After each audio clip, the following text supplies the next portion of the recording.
Hello guys, welcome back to our YouTube channel. So ito nang ating update ngayon sa Celebi.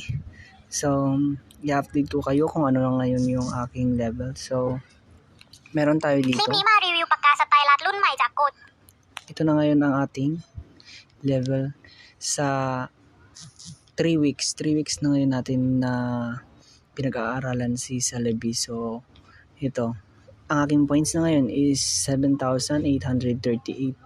So malaki-laki na po yan sa 3 weeks kasi level 3 na po ako. Punta tayo sa my points, then hanapin natin yung Celebi level. Yan, okay, yan. Nasa level 3 na tayo ngayong week. So meron na tayong watch time this week, 20 hours. Then last week we have a 25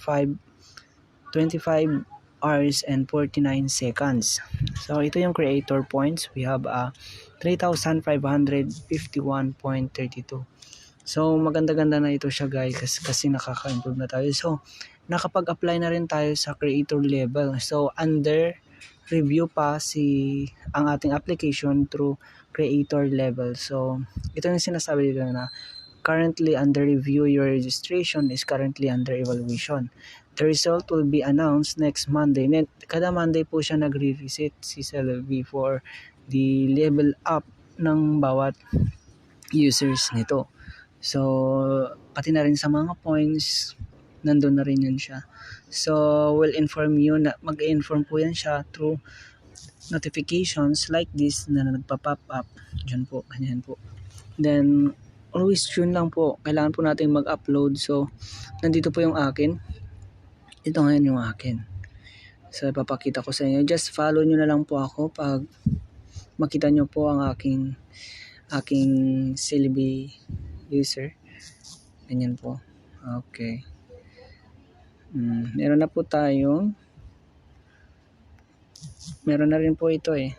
Ito na rin meron na po tayong 3.1 views. So, hope you, kung makita nyo po, ipa-follow nyo po ako, then watch the video full dahil makakatulong rin po ito sa atin for the watch time po natin. So, kailangan po natin magtulungan at this time. So, yun na nga, update ko kayo pag sa creator level na kung pumasa ba ako o hindi. So, kailangan talaga natin pagtiyagaan po natin ang lahat-lahat. So, yun nga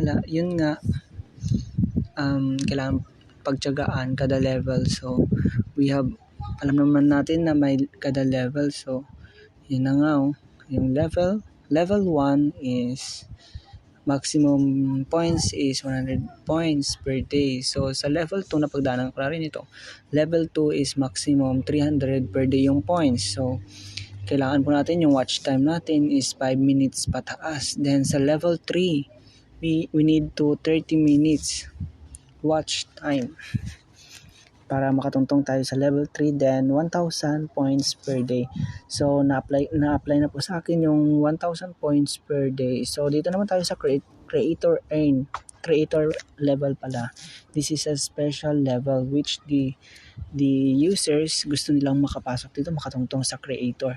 So you can earn unlimited maximum points per day, di ba? Then you need to, bago ka makapag-apply dito sa creator level, you need to meet the criteria level which is yung 10 hours watching time. So dito natin makikita, di ba? Okay. Basta ang importante may 10 hours, tapos then hindi nyo nilalabag yung rules and regulations ni Celebi. So bawal ang spam or any kung ano man ang makakasira o makakakuan sa atin. Then bawal ang spam, di ba? Then kailangan natin sundin yung community guidelines ni Celebi para ma-approve tayo sa next level. So pag na-meet natin yung lahat, pwede tayong i-grant ni Celebi to the creator level. So magiging badge na natin yan siya. Then unlimited points per day ang ating kukuha. So yun lang mga update ko ngayon. Hope you enjoy and learn about that. So thank you and God bless.